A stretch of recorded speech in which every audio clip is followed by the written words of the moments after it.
The number one thing 98% of Christians don't know about prayer. Prayer is not what you think it is.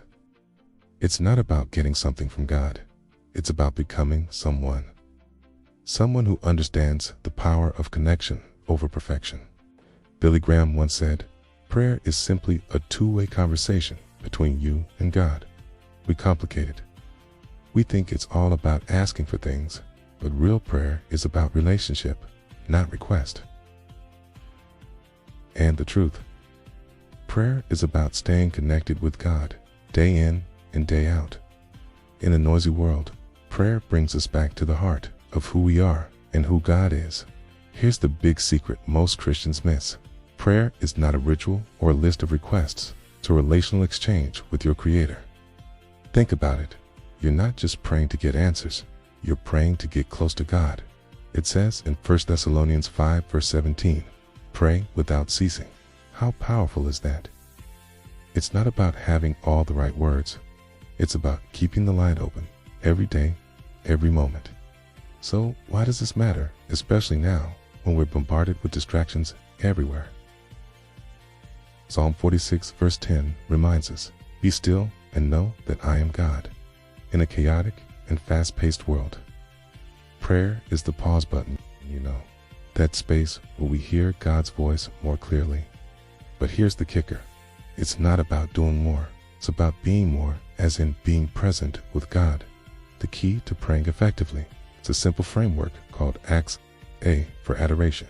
Praise God for who He is. C for confession. Be real. Admit your mistakes. T for thanksgiving. Give thanks for the small things. S for supplication.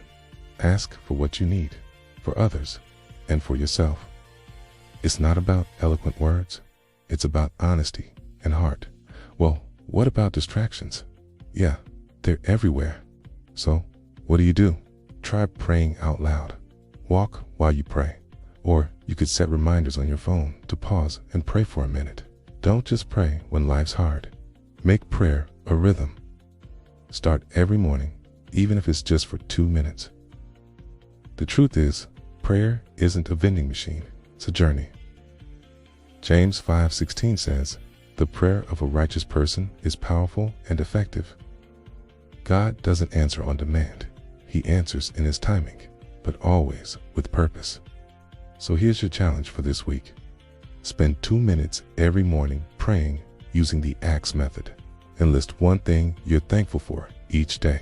And once this week, pray only for someone else's needs. But remember, it's not about doing more. It's about connecting more. So how about we end with a prayer? Father, in a world full of distractions, help us find stillness in your presence. We don't want to just ask. We want to connect. Make prayer a part of who we are, not just what we do.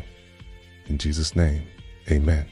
If this episode has helped you connect deeper in your prayer life, don't forget to hit that like button and follow for more. Share this with someone who might need it.